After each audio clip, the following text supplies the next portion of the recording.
Dhari Prabhu. Vamsi was raised in a Hindu family and has a deep scientific mind. He was anti-religion and agnostic growing up. He bought his first Bhagavad Gita in 2007 from a monk on the street in Mumbai. And his first visit to the temple was in 2008 in Manchester. He went with a desire to learn the Bhagavad Gita and then spent the next 2 years delivering delving deeper into the Bhagavad Gita. In 2011, given instructions by a mentor to Srimad Bhagavatam, very systematically, he now tries to read that every day and conducts spiritual courses for ISKCON London, has been teaching Journey of Self-Discovery courses along with Bhagavad Gita since 2013 now. He also gives spiritual discourses and talks on invitation, mainly for university students, interfaith organizations, city councils, TFL and other business corporations. He considers himself very fortunate and blessed to have received good guidance from ISKCON mentors, his spiritual master, devotee community, and to have the Srimad Bhagavatam in his life. He's also very blessed to have a family that are also trying to make progress on the spiritual journey. Professionally, Vamsi, Dhari Prabhu runs a consultancy business and provides consultancy services to investment banks here in Europe and the US. Over to you, Prabhu. Thank you, Mataji. So thank you everyone for joining. This is the second session, I think, of Srimad Bhagavatam. First one was the recitation of the verses. So this session, it's more about discussing what you have read in the previous verses, previous session, and also, giving some deeper understanding within 1 hour for the whole chapter. But also, it's an opportunity for all of you to ask questions, because the sign of a living entity, that the living entity is living, is asking questions. So if someone has any question, I think Dharmendra Prabhu was mentioning previously, no question is stupid. And actually, you might ask very deep and very wonderful questions. So we started reciting first canto of Srimad Bhagavatam. The setting of the first canto of Srimad Bhagavatam is pretty intense. There have been, there were sages who were doing sacrifices, fire sacrifices for many, many years, for thousands of years, and their faces had become black, tarred completely. And in this situation, they were definitely tired. Right? When we do some work, something which is very monotonous, very physically involving, we become tired. So likewise, the sages were extremely tired. But when Shukadeva Goswami entered into the arena, sorry, it was Suta Goswami. Shukadeva Goswami is coming further in further chapters of Srimad Bhagavatam. So when Suta Goswami entered into the arena, these sages, they asked him many questions. Importantly, they asked him 6 questions. And, when you recited previously, these 6 questions, they form the basis of Srimad Bhagavatam. And one of the questions they were posing to Suta Goswami was, please tell us about Krishna. And please tell us more about Krishna, because we are never satisfied hearing about him more and more. So the first request they make, I think, in the verse 1.17 or 1.17. And then they make the same request again in 2 verses later. So you can imagine someone who is exhausted after many years of constant doing of Srimad Bhagavatam, doing the tapasya and everything. But then they are asking repeatedly in that tired state, they're saying that we are ever fresh to hear about Krishna. So this is how we should be when we come and into this session of spiritual discourses and the spiritual session. And so let me just first begin now that setting this scene, that we should be super eager, we should be wanting to hear more and more about Sri Krishna. Let me just pray, start this whole session with offering of obeisances and putting the prayers to the previous spiritual teachers and everyone. Because actually to be able to hear eagerly about Krishna and develop this insatiable desire to hear more and more. We need blessings of people who have this insatiable fire of hearing about Krishna continuously, unlimitedly. And so, in this mood, we should first offer prayers to these great personalities who are our spiritual masters in the disciplic line. So let me begin this session by offering prayers to them. Om Agyantimirandhasya Gyananjana Shalakaya Chakshuro Unmilitam Yena Tasmai Shri Gurave Namaha. Shri Chaitanya Mano Bhishtam Sthapitam Yena Bhutale Swayam Rupa Kadamahem Dadati Swapadantikam Vandeham Shri Guruho Shri Yutaha Padakamalam Shri Guru Vaishnavamscha Shri Rupam Sagrajatam Sahagana Lalita Shri Vishakhanvitamscha He Krishna Karuna Sindhu Dinabandhu Jagatpate Gopesha Gopika Kanta Radha Kanta Namostute Tapta Kanchana Gaurangi Radhe Vrindavaneshwari Vrishabhanu Sute Devi Pranamami Hari Priye Vancha Kalpatarubhyascha Kripa Sindhubhya Evacha Patitanam Pavanebhyo Vaishnavebhyo Namo Namaha. Jai Shri Krishna Chaitanya Prabho Nityananda Shri Advaita Gadadhar Srivasadi Gaura Bhaktavrinda Hare Krishna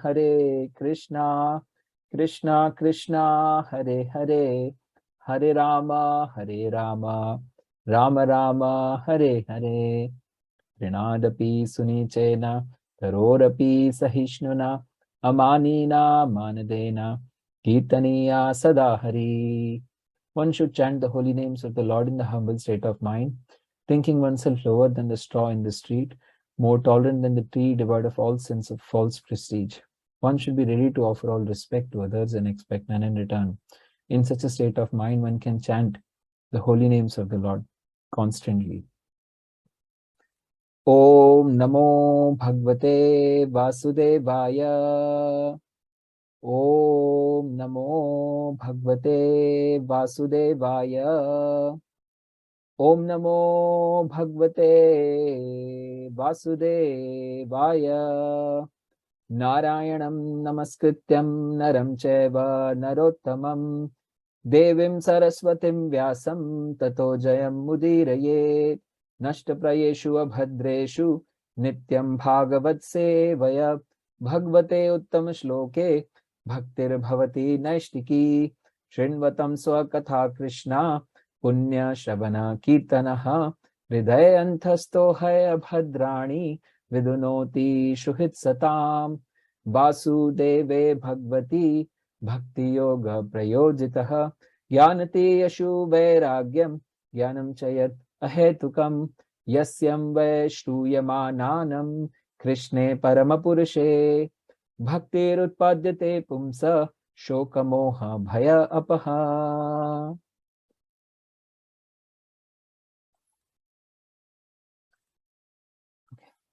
So these verses that we just now were speaking, I was reciting, we will come across these verses in chapter 2 and further chapters. These are called invocation mantras, which everyone is supposed to recite or hear attentively before starting to read Srimad Bhagavatam. In these verses, we are actually begging for mercy to the great spiritual teachers and also from the Supreme Lord. So Srimad Bhagavatam begins in a very dramatic situation. Originally when it was spoken, that was also a dramatic situation. And this Srimad Bhagavatam that we are starting to read today, it was re-spoken again. And then the second when it was re-spoken again, that was also a very dramatic situation, because all the Rishi Munis, all the great Muni is a Sanskrit term for an English term called scientist. But you know, the Munis of those times, they were not just modern day scientists, because they had purified character. So if you take a modern day scientist with a very purified personality and character, that is equivalent to a Muni. So thousands such people had accumulated in this forest called Naimisharanya, which is in northern India, and they wanted to understand that the Kali Yuga was coming, and how to save these people of Kali Yuga. Now, I can completely understand if a mother is worried for their children, if a teacher is worried for the student, if a brother is worried for a sister, or a sister is worried for the brother. But here we have sages who are worried for everyone. They have no direct relationship with. This includes people of the future, because these sages could see what was coming out in the future, which is this age. This age is called Kali Yuga. And the reason this age is called Kali Yuga is because this is a age of lot of quarrel, hypocrisy, fighting. And Prabhupada writes in the first chapter's purport that there could be war at the drop of a needle. People, are so disturbed in this age that no one is peaceful here.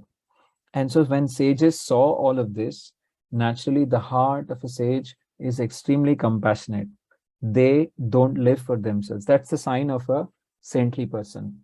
The saintly person, we will read in further cantos of Srimad Bhagavatam, specifically in 8th canto, Krishna says that the saintly people reside in my intelligence. Isn't that beautiful?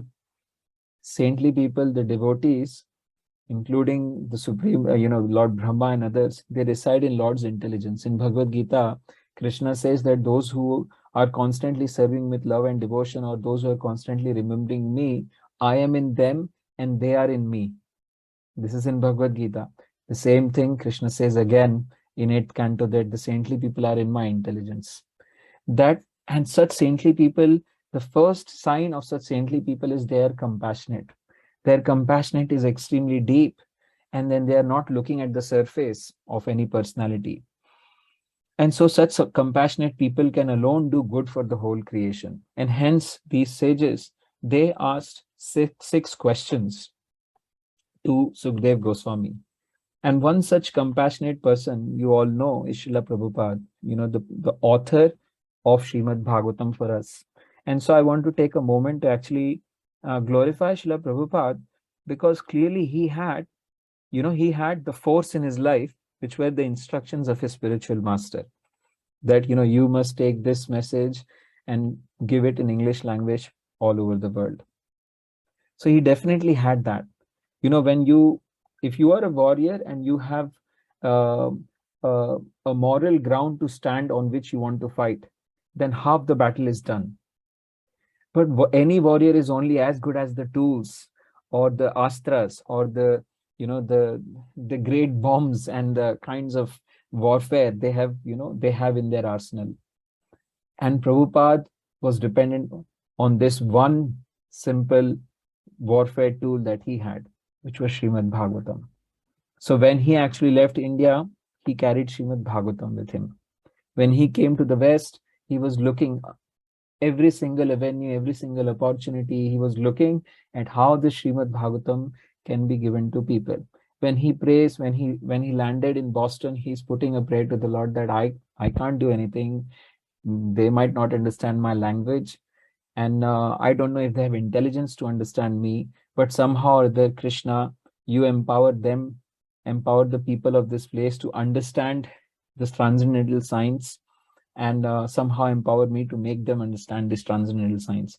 Prabhupada was wanting them to understand Srimad Bhagavatam, because in his bag at that point, he had Srimad Bhagavatam. So this is the spiritual message, spiritual tool, which Prabhupada was Prabhupada's only secret weapon when he first landed in the West. Of course, Prasadam came later, everything else came, everything expanded. All of that science actually is in Srimad Bhagavatam. But Prabhupada came here with Srimad Bhagavatam with the intent of actually giving Srimad Bhagavatam to everyone. Also, in this first chapter, it is said that this Srimad Bhagavatam cannot be understood by everyone, until unless they are pure in their heart. It is not said that they are pure devotees. It is said that they are pure in their heart. What constitutes purity really? And the first, in the long evolution of pure consciousness, the basis of this purity, it is honesty. It is truthfulness. Hare Krishna. So in this long evolution of developing purity in one's heart, the first foundation you can call is honesty. And you will learn further in Srimad Bhagavatam that in Kali Yuga, even this is getting attacked. There is a cow who's a representation of religion. Of the 4 legs of the cow, 3 have been slaughtered and only 1 is remaining. And even that 1 is very shaky. And that 1 that is remaining is honesty or truthfulness. In Kali Yuga, even the truthfulness is generally shaking. So this truthfulness and this honesty is the foundation which puts one on the trajectory to become a pure devotee in the longer run. And Srimad Bhagavatam is saying that that is one of the qualities which is very much needed to actually progress on this spiritual journey. Now Prabhupada gives even further concession here. And this concession is something which is mind-boggling. Prabhupada, in the beginning of Srimad Bhagavatam, in the introduction, he says that actually, if anyone reads Srimad Bhagavatam, now again, he uses the words read, but actually his connotation, his meaning, his intent is anyone who studies Srimad Bhagavatam. It's a huge difference between reading Srimad Bhagavatam and studying Srimad Bhagavatam. Anyone who studies Srimad Bhagavatam systematically, chapter by chapter, will, by the end of 9th canto, become fully God realized. That's a further level of, should I say, discount which has been given by a great Acharya. Because in the Kali Yuga, people will be all types. They may not necessarily be super honest, but at least if they stick to the words of Acharya, they continue to read, study Srimad Bhagavatam step by step systematically, then there is hope. There is hope that they will become fully Krishna realized. So then Prabhupada is the sages of the Naimisharanya, they are also glorifying association of devotees. They said that, oh Sutta Goswami, now you have come here, so we are so fortunate now that we will get to hear Srimad Bhagavatam from your mouth. So please tell us about why Krishna has taken birth to Vasudeva and Devaki. And because we have you are a pure devotee of the Lord, we have this great fortune, we will be completely purified from the core of our hearts. And then they say that if someone takes the water of Ganga once, then they get purified only once. But if someone is with devotees, stays in association of devotees, then their purification is much more thorough. Because Ganga water you'll have to bath again and again, again and again. But if you stay with devotees in association of Vaishnavas, then the purification of the heart is much, much more thorough. So this is how they are glorifying Sutta Goswami in the first chapter of Srimad Bhagavatam. Prabhupada also, in one of the classes, he's saying, because the Srimad Bhagavatam actually begins where Bhagavad Gita finishes. Now in this group, I don't know how many people have finished reading Bhagavad Gita. A precursor of getting into Srimad Bhagavatam is finishing Bhagavad Gita. Bhagavad Gita finishes with a request from Krishna, Sarva Dharman Parityajya, Mamekam Sharanam Vraja. Abandon all varieties of religion, take only one shelter, which is my shelter. And then he says that you do not worry, I will take care of all your karmic baggage. I'll take care of all your sinful reactions which are still waiting to come to you. You do not fear. Ma Shuchaha.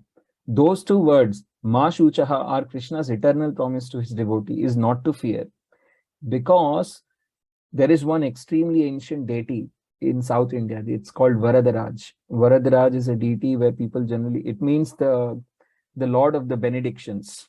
And the deity is from, I think it's from Treta Yuga. It's extremely ancient. In the hands of that deity, it's written, Ma Shuchaha. Do not fear. You have come to me. You should give up all the fear. Just peacefully surrender unto me. So this is a request of Krishna at the end of Srimad Gita, at the end of Bhagavad Gita. When the Bhagavatam starts, Vyasdev is first offering his obeisance to Sri Krishna, meaning that Krishna has requested to surrender. Vyasdev, first thing he's doing is surrendering himself completely to Sri Krishna in the beginning of Srimad Bhagavatam, first verse. And the first verse of Srimad Bhagavatam, Jiva Goswami also mentions, is equivalent to a Gayatri mantra. So basically, the request for anyone to actually get into Srimad Bhagavatam, to understand Srimad Bhagavatam, is to surrender to Sri Krishna. And if you have questions, you must ask questions. But Prabhupada requests again in Bhagavatam purports that not to be in the challenging mood, but to be in an open mind and in an open space. So, in an open space, you are able to learn, you are able to accept things. But if you're in a challenging mood, you will not be able to enter Srimad Bhagavatam. The reason I'm saying this is because Srimad Bhagavatam is not just a book to hear. Srimad Bhagavatam is not just an ordinary literature. It is beyond all mundane literatures. And the result of Srimad Bhagavatam, if someone has really gotten blessings of the spiritual teachers, the result of getting into the Bhagavatam is the constant meditation on the Supreme Lord. You will be gifted with it just by listening Bhagavatam sincerely, seriously, very attentively. I repeat, sincerely, seriously, very attentively. If you do these, you will be gifted with the memory of the Supreme Lord, which is no ordinary gift in the material world. It's a gift which Narad Muni has and all the great sages have. And because they have the memory of the Lord, they are all pure devotees of the Lord.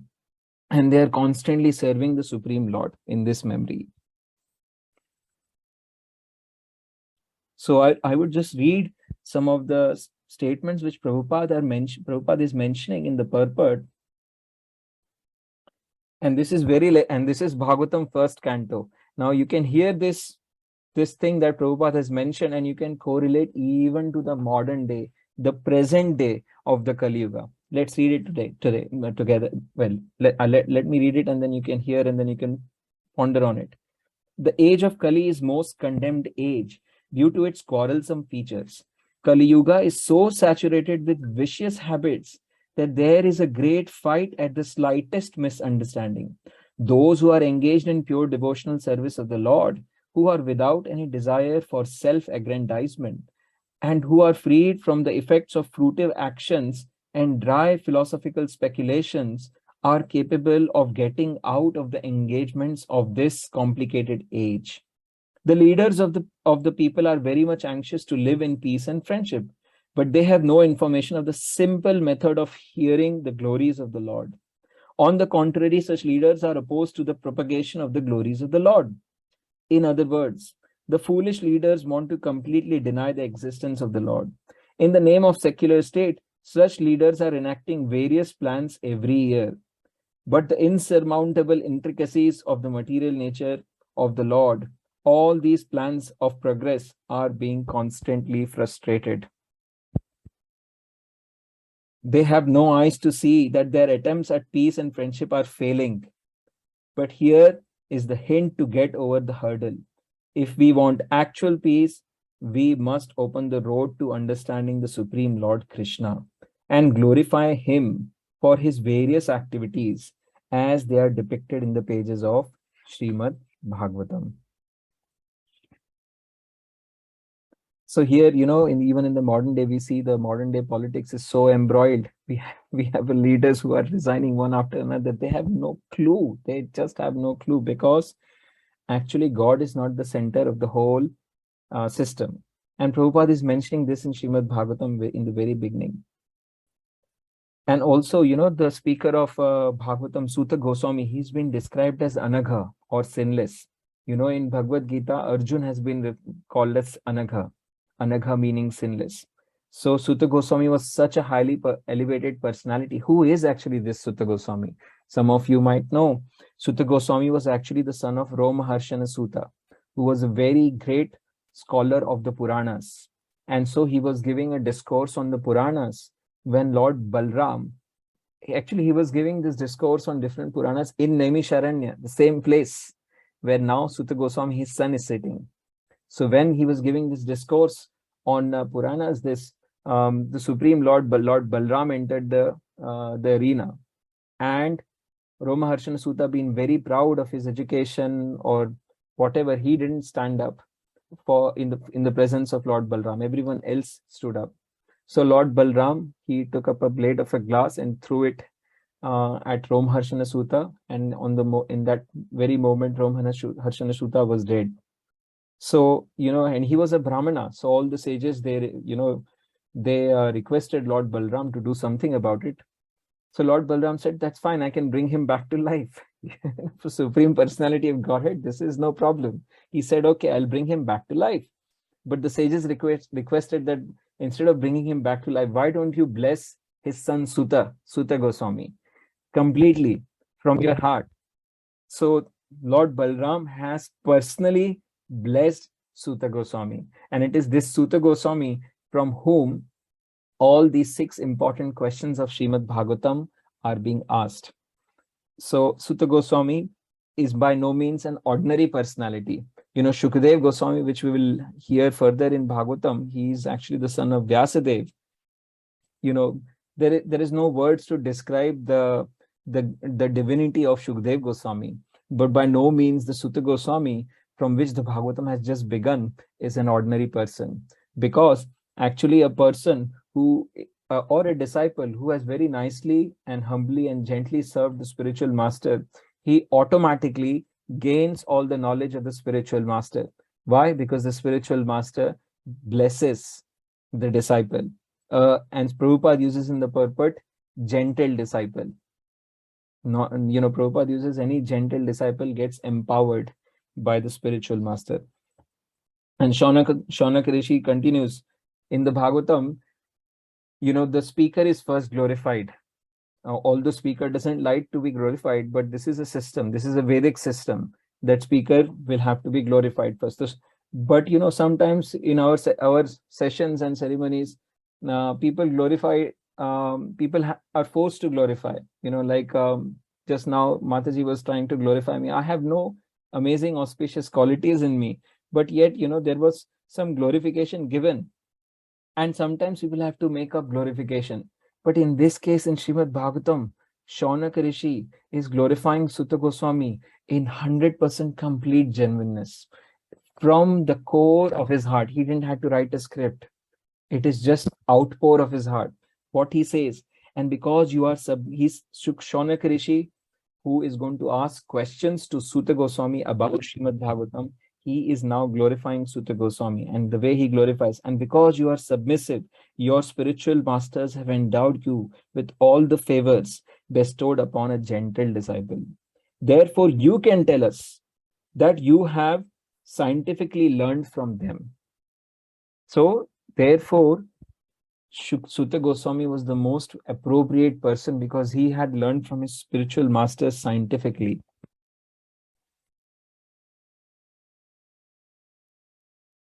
And so what are these questions really? What are these 6 questions that have been asked in the beginning of the first chapter?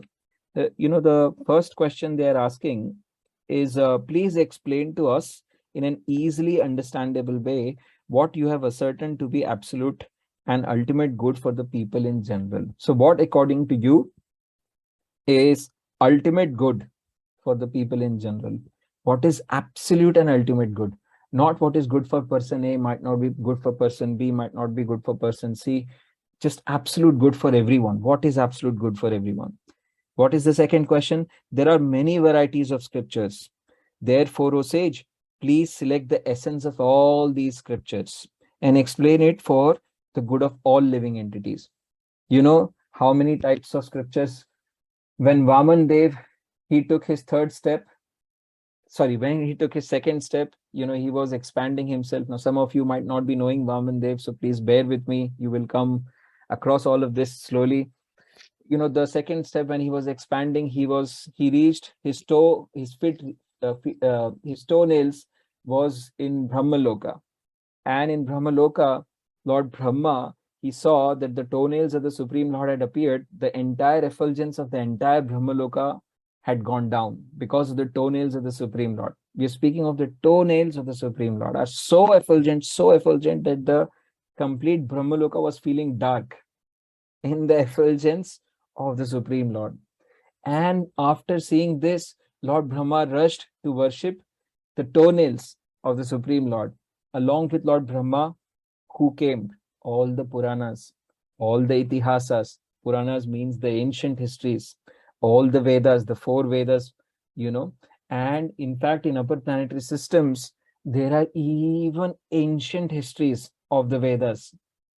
To actually understand all the Puranas and Vedas and leaving the ancient, extremely ancient histories, meaning like many kalpas, it takes 36 lifetimes for a single human being. 36 lifetimes to get an understanding of all the Vedas.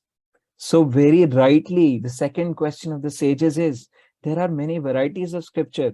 Therefore, O sage, please select the essence of these scriptures and explain it for the good of all living beings, that by such instructions, their heart may be fully satisfied. See, this is the nature of a sadhu. This is the nature of saintly people. They always want to see everyone else satisfied and happy. Are we having these qualities? Do we always want to see everyone else satisfied? Even when it comes to food or other things in life, sometimes we are selfish. But sages are generally very, very not selfish. They want to make others happy and make others peaceful and satisfied. So they are asking, what is the essence of the scriptures? Please tell us, and tell it to everyone, so that everyone will be satisfied and happy in their hearts. What's the third question? So for what purpose the personality of Godhead appeared in the womb of Devaki and Vasudev. So tell us why the Supreme Lord appeared in the womb of Devaki and Vasudev. And the fourth question is, the Lord's transcendental acts are magnificent and gracious, and great learned sages like Narada sing of them. Please therefore speak to us who are eager to hear about the adventures he performs in various incarnations. So the fourth point the sages are making, Sutta Goswami, Shaunak Rishi is making, is please tell us about the activities of the Supreme Lord, because activities of the Supreme Lord are not ordinary. They are very adventurous. They're adventurous from all perspectives. They are extremely adventurous. And then fifth question is, oh wise Sutta, please narrate to us the transcendental pastimes of the Supreme Godhead's multi-incarnations. Such auspicious adventures and pastimes of the Lord, the Supreme Controller, are performed by his internal powers. So fifth question is really, he's asking, tell us about all incarnations. This thirst that you see, that is repeated in question 4 and 5, is please tell us about all the activities of the Lord. Please tell us about all his incarnations. This thirst happens with Parikshit Maharaj when he reaches 8th canto. After listening 7th canto about Lord Narsingadev and Prahlad, he goes mad. He goes in complete deep madness. At the beginning of 8th canto, he tells to Sukadeva Goswami, tell me everything about Lord. Tell me what incarnations he took in every single yuga. Imagine there are so many, so there are many yugas which form one kalpa, and there are so many kalpas, and and that's just one day of Brahma. Now Parikshit Maharaj, at the beginning of 8th canto, he just wants to know everything about all personalities of that Supreme Lord has taken place. After he heard about Lord Narsingadev and heard from Narad Muni. Yudhishthir Maharaj heard from Narad Muni. So this is the status in which Parikshit Maharaj, who has already heard for first 7 cantos. So this insatiable desire to actually hear about Krishna, that is what is actually means spiritual progress. And that results in transformation of the heart. This book is no ordinary book, should not be read for entertainment purposes or just for, you will get some benefit 100%. But the main goal of this book is constant meditation of Sri Krishna, constant meditation on the Lord. And any saintly person can vouch that I have asked and experienced from my own experience. Any saintly person you have seen who is in constant meditation of Sri Krishna is actually a completely transformed personality himself. Not just that, wherever they pass by, they make saintly people. People look at these saintly people, and their hearts are transformed. Their hearts are transformed. And one such example is Pingala. Pingala's story, she was a prostitute. As usual, she was looking for a customer like every night she would do. But one fine day, her heart changed. And on that night, she said, from today on, I will never look for any customers just for my belly. From this day on, I will die of hunger, but my life is dedicated to the Supreme Lord Vishnu. Whether I live or whether I die, it is for Lord Vishnu. So from this day on, but how come this dramatic change happened like in one night in such a person on whose heart is like deep-rooted tendency to sin?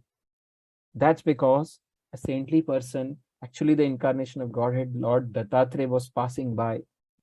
And when he was passing by, an air was blowing. The wind that was touching Lord Dattatreya was blowing over the few villages and had actually touched Pingala, and it had transformed her heart. And Bhagavatam becomes testimony to this scientific evidence, and it gives you a scientific way of how people's hearts get transformed. In Bhagavad Gita, 12th chapter, the science of devotional service, Krishna gives many. Krishna is like a marketing person there. He says, if you can't do this, you can at least do this. If you can't do if you can't do the devotional life, then you can at least offer the results of your fruitive activities as donations to me. If you can't even do this, you can at least do yoga, meditation. If you can't even do this, so he gives like a hierarchy of things. And then he starts to tell that, what type of people are extremely dear to me. And this is again a repeated theme in the beginning of Bhagavatam, that Bhagavatam can only be understood by those people who are completely purified in their heart, are truthful, and who are free from envy. Nirmatsaranam, who have no envy in their heart. And there also, when Krishna wants to speak about what type of people he loves the most, he begins the verse with this quality.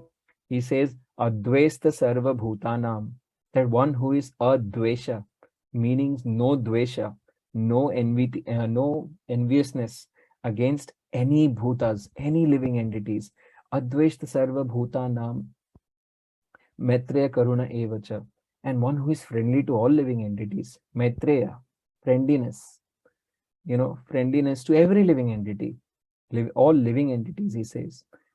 And then one who is compassionate to others' problems. Not just that, oh, I am good, everything for me is good, but someone else is in problem, so let it be their problem. That is not the heart of a saint. Heart of a saint is when they hear of other people's troubles, they are also troubled in their hearts. They also want to somehow help or somehow pray for them. So this is a quality which is needed also to get inside Srimad Bhagavatam. And at the end of the day, as one saintly person told me, you cannot understand Srimad Bhagavatam. It is a gift that is given to you. Bhagavatam is a gift. Whether you have read it 20,000 times, whether you have memorized every single shloka of this great book, whether you are a very good presenter of this literature, it might be the case you still don't understand Bhagavatam. Like, I really don't understand Bhagavatam. I'm being super honest. It's a book which is beyond me. I am only right now doing what Srila Prabhupada has said in the introduction of Srimad Bhagavatam, is if someone systematically studies Srimad Bhagavatam, I repeat the word study so often is because, Prabhupada's intent is to study. So anyone who studies Srimad Bhagavatam systematically is showing an intention to pure devotees like Srila Prabhupada that, look, you have written this book by giving up your sleep. You didn't sleep for 2 hours in the late night, in the midnight time, you were up all night, you were writing these books. You have offered this beyond calculable service to the Supreme Lord, and to show a respect for this great service, I will make an attempt to read the Srimad Bhagavatam to my capacity, how much soever I can do, 30 minutes a day, 1 hour a day, 45 minutes a day, I will do it. And by showing that sincerity on a constant basis, on a regular basis, making that as a sadhana, then the mercy is given. When the mercy is given, then you can get into the pastimes of Srimad Bhagavatam. Then you can take lessons from the pastimes of the Srimad Bhagavatam. And then comes the gift of the Supreme Lord, which is the memory of the Supreme Lord and his devotees. And when you get the memory of the Supreme Lord and his devotees, that's when the transformation of the heart will begin. Because you generally can't transform the bad qualities accumulated in the heart if you are not remembering the Supreme Lord, who is the one who will actually change these qualities. So for all of this, you need mananam. Mananam means meditation on the Supreme Lord. And if you can't meditate on the Supreme Lord, then basically Bhagavatam says, Shram evahi kevalam, which means that's a life of a donkey. You're working supremely hard for what? For making some small money. But actually, at the end of the day, it will all be left in this material world and the body will just pass away. So the gift of Srimad Bhagavatam is meditation on the Supreme Lord. And when the meditation of Supreme Lord becomes perfect, then the person becomes saintly. So these are like 5 questions that, please tell us the adventures of the activities of the Supreme Lord. Please tell us about all the incarnations of the Supreme Lord. And then the 6th question is, since Sri Krishna, the absolute truth, the master of all mystic powers, has departed for his own abode, please tell us to whom the religious principles have now gone for shelter. That's how the first chapter finishes, is by asking a question that now that Supreme Lord, Supreme Lord has left, religions, the religion itself, the dharma, the Bhagavatam mentions, it resides in the heart of the Supreme Lord. So the heart of the Supreme Lord has dharma. So when the Supreme Lord himself has gone, then the representations of dharma in the material world, where will they go? So that's the question. So I'll repeat the 6 questions. The first question is, please explain to us in an easily understandable way what you have ascertained to be absolute and ultimate good for the people in general. Then there are many varieties of scriptures. Please take the essence from all these scriptures and tell us what's the best, so that we are everyone is fully satisfied and happy.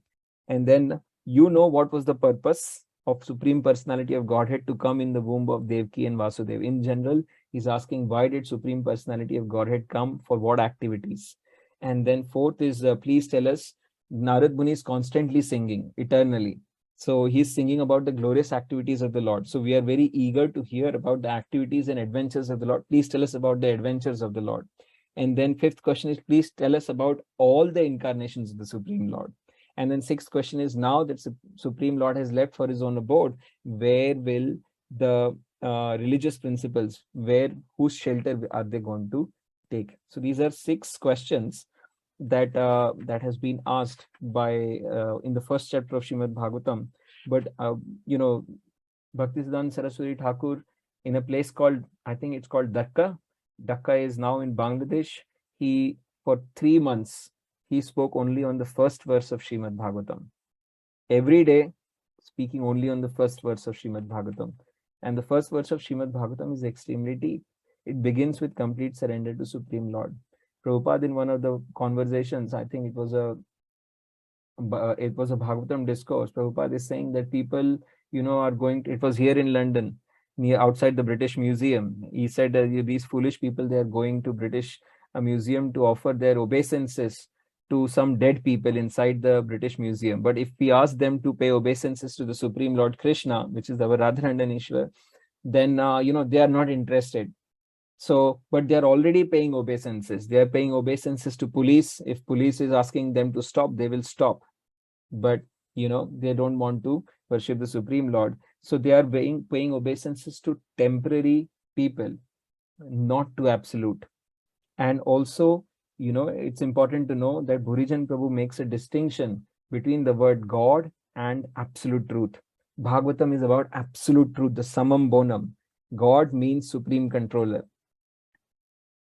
Or God could also mean supreme, because the word supreme controller can be related. So the whole essence of Srimad Bhagavatam is these qualities that we have to transform. If we want to really start getting into Srimad Bhagavatam, hearing is one thing. Please read, please meditate every single day. Think, ask questions whenever you have time. Oh, Shukdev Goswami said like this. And then you should have this this desire to know more. Oh, tomorrow I'll open the book again at this time and I'll come to know the newer pastimes of the Supreme Lord. Like I was reading the 8th canto, and Bali Maharaj has already committed everything to the Supreme Lord. And as soon as he has promised everything to the Supreme Lord, first and foremost, when the Vamandev came, he washed his feet and gave water to everyone. After that, his guru told, actually he's a cheat. He's going to cheat you. He's going to take everything away. And after hearing all of that, Bali Maharaj know that, oh, now he's a supreme personality. Let me wash his feet again. So he washes his feet second time. And this time his wife also comes to wash the feet of the Supreme Lord. And then the Supreme Lord just starts expanding straight away after washing his feet. So now I'm very inquisitive. This has finished. Now tomorrow, what is the Supreme Lord going to do? Because this is like, what is it? It is like an Netflix series. It's an unending series. So you have to be inquisitive, curious, and you have to spend your time, because the more time you spend in Srimad Bhagavatam, the more time you spend with someone, you will get mananam. You will get a memory of those things. Unfortunate situation of Kali Yuga is no one is interested in spiritual life, but at the same time they have no good time to spend with the Supreme Lord. And the time that you spend with Supreme Lord is interrupted time. Someone's calling from behind mobile is also with you. Don't do that. With Bhagavatam, give it one pointed focus. This is what Bhagavatam itself says in 2nd and 3rd chapter. It says that with dheya pujas nityada, with one pointed focus and with one pointed attention, if you read Srimad Bhagavatam, study Srimad Bhagavatam, then that will give you ultimate perfection. So in that 1 hour, you should throw everything from your life, sit down and just hear and read from Srimad Bhagavatam, underline it, underline everything, and make notes and ask questions in a humble manner. Ask Prabhupada these questions. Ask other spiritual masters, other teachers you find around. Ask questions. Get involved in understanding Krishna. When you see people, and if they are a little bit inclined, devotee association I'm speaking, and if they're a little bit inclined other than the topics of hi, bye, what did you eat, and how's your friendships, how's your work and everything, speak to them about Krishna. Just speak to them whatever you read today or whatever you heard, or ask them, what have you read, or what are you hearing these days, and you might hear amazing things. So this is how it is corroborated with Bhagavad Gita, where Bhagavad Gita Krishna says, Tushyanti cha ramanti cha, that my devotees, if they are to be called as my devotees, if they meet, they will generally discuss about me. This is how your mananam becomes very strong. Mananam means your constant meditation on the Supreme Lord. And when Krishna sees so much attempt and effort from a very limited, tiny spark of himself trying to reach back to him, then he gifts you with his memory. And that is the perfection of Srimad Bhagavatam. And that's how you will start getting slowly into Srimad Bhagavatam. Until the time we reach that state, till the time we reach that situation, we will be reading Srimad Bhagavatam and we will not be getting into Srimad Bhagavatam. And the purpose of Srimad Bhagavatam is to get into it, not just hear and not just read in these circles. Okay, with that, I'll put a pause because we have very limited time. As I said, the first canto's first verse was spoken for 3 months every day, but here we have finished 23 verses within a span of 53 minutes. So my sincere apologies for my limitation in explaining this. My sincere apologies for my impurities that I can't transfer and transport into you something which I don't own, but which can be given as a gift to you by Srimad Bhagavatam if you become sincere and you genuinely want to study and hear Srimad Bhagavatam. Thank you very much. Hare Krishna. So if you have any questions, you can unmute. And can they unmute? Yeah, that's fine. So if you want to ask any questions, you can do so on the chat, or if you just put your hands up virtually, and we'll take one question at a time. Please don't be shy. Okay. Hare Krishna. Hare Krishna. Hare Krishna. This is Gopal Gurudas. I'm sorry, Hare I'm at work, and I just have a quick question. In the second verse, somebody talks about Srila Vyasadeva in the third person. Who's saying the second verse? Because obviously the first verse is from Vyasadeva himself, but who's talking the second? Who says as the second verse? Because it's talking about Srila Vyasadeva as a great sage, and probably they don't speak about themselves as great sages. Yes. Thank you. Thank you so much for your question. I don't have a complete understanding on this question, but in my understanding, it was Suta Goswami. It was Suta Goswami who was doing second iteration of Srimad Bhagavatam. So, it is he who is speaking about this, because, he's mentioning that, let me just read it. Completely rejecting all religious activities which are materially motivated, this Bhagavad Puran propounds the highest truth, which is understandable by those devotees who are fully pure in the heart. The highest truth in reality distinguished from illusion for the welfare of all. Such truth uproots the threefold miseries. This beautiful Bhagavatam, compiled by the great sage Vyasadeva in his maturity, is sufficient in itself for God realization. So here it is referred to Vyasadeva. So first verse is Vyasadeva. The second verse is Suta Goswami in my understanding. But please correct me if I'm wrong, Prabhu. Can it be Shukadev Goswami as well? Shukadev Goswami was asking. So Shukadev Goswami, it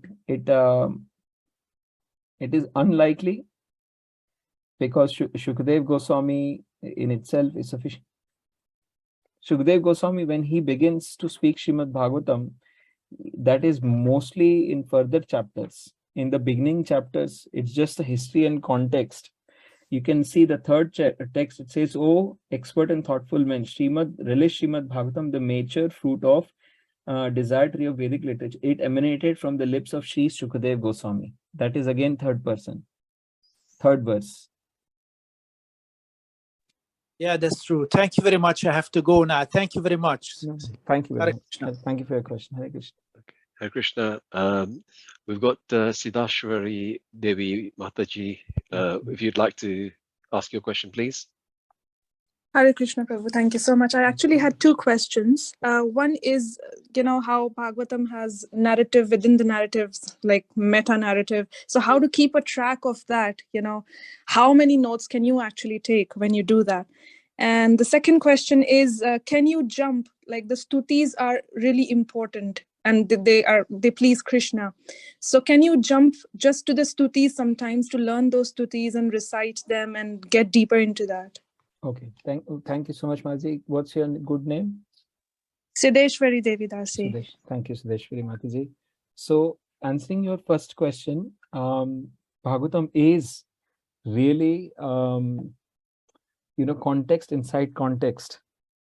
And one of the heaviest context inside context is in the 7th canto, beginning of 7th canto, when Hiranyakashipu's brother Hiranyaksh has been killed.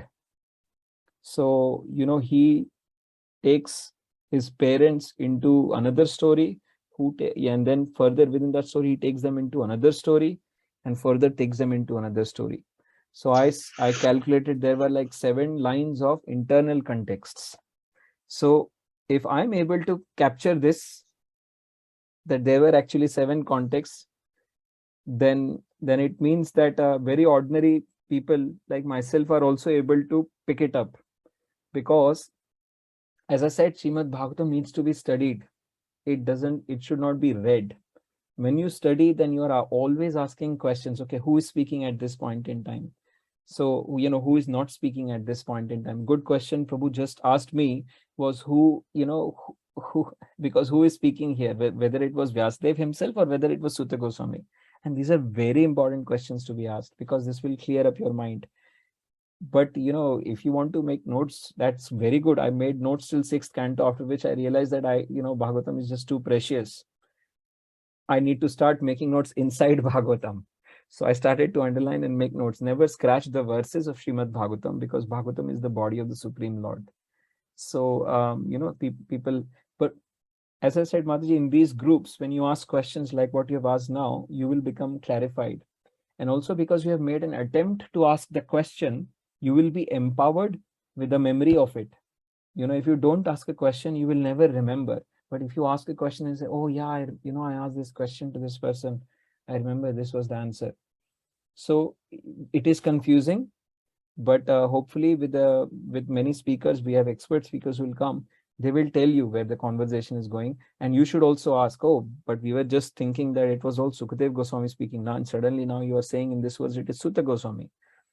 So, and that happens very often in Srimad Bhagavatam. There is starting from Suta Goswami, the context goes to Sukadeva Goswami, and then suddenly it is Vidura, and then Krishna's cousin brother Uddhav also is there, and then before they happen, there is Yudhishthir Maharaj and Narad Muni. The conversation of Yudhishthir Maharaj and Narad Muni, which begins in the 1st canto, it ends in 7th canto end.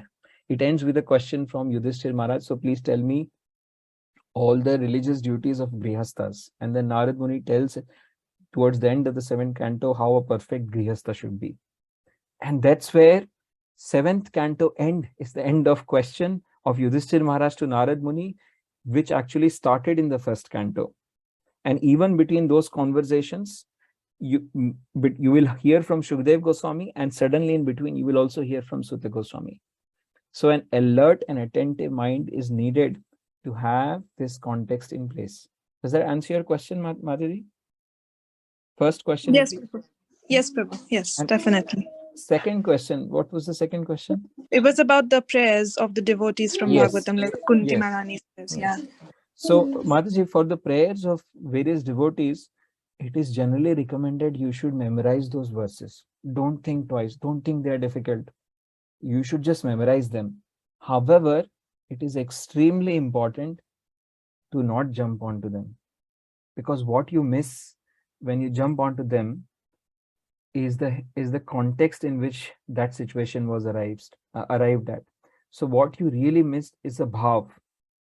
When you chant those, for example, if you want to chant Gajendra Moksham prayers, a lot of devotees do that, right? Every morning it is written in Gajendra Moksham prayers that if anyone recites this prayers every morning, then they will never have sleep issues. They will always get good sleep. And there are amazing benedictions, and I can't tell you these things. Every time it becomes deeper, my hairs will, it's really amazing, because such benedictions are nowhere. So in South India, there is a practice. Every morning, some people will recite Gajendra prayers, and it has become institutionalized or organized. When things become too institutionalized and organized, then they are not from the heart. Bhagavatam is the book of the heart. So if you want to have a book of the heart, you need to have a context, and the context you will only get when you read systematically, because context you can't get from reading. Context has to be revealed to you in your heart by the blessing of the acharyas. So, before reaching Gajendra's prayers, you need to know the context of Gajendra. Who was Gajendra? How did the whole story come to Gajendra?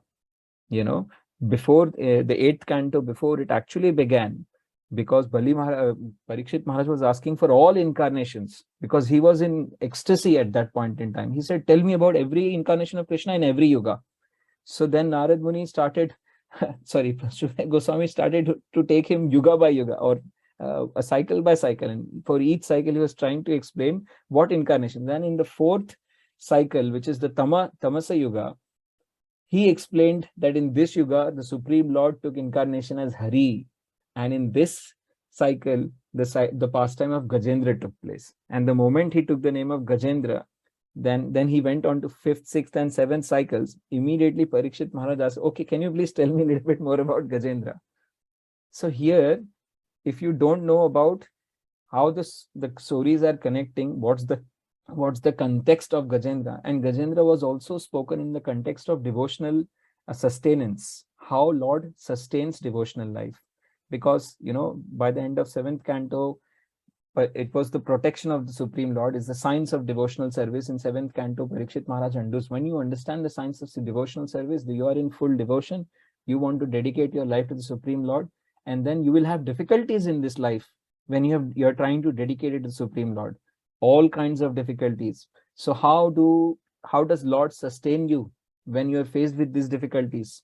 Even us practicing devotees, we will face challenges, but Lord is sustaining us every single point in time. Whenever we get into too much deep waters and we are not able to breathe, somehow that the hand comes and somehow that we are out of this situation. We can't see anything, but the Lord has sustained us, whether through some other devotee, some other situation, but Lord is protecting and sustaining us.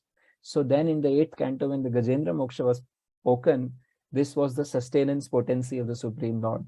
If you are not knowing any of these deeper scientific aspects, or even if you have not read, then if you simply jump at the stutis, they will give you some benefit, Madhaji, 100%, because it's the benediction in the Bhagavatam. But the ultimate benefit of the memory and the remembrance of the Supreme Lord and his devotees is missing. Because actually, when a very pure devotee recites these prayers, then in their heart is an ocean, and ocean is very difficult to churn. But in their heart, this ocean is churning, which means they are externally extremely peaceful, but internally they are weeping, they are crying, they are constantly meditating on those devotees. They are like in extreme trance. Do you want to be reciting in that state, or do you just want to be reciting it?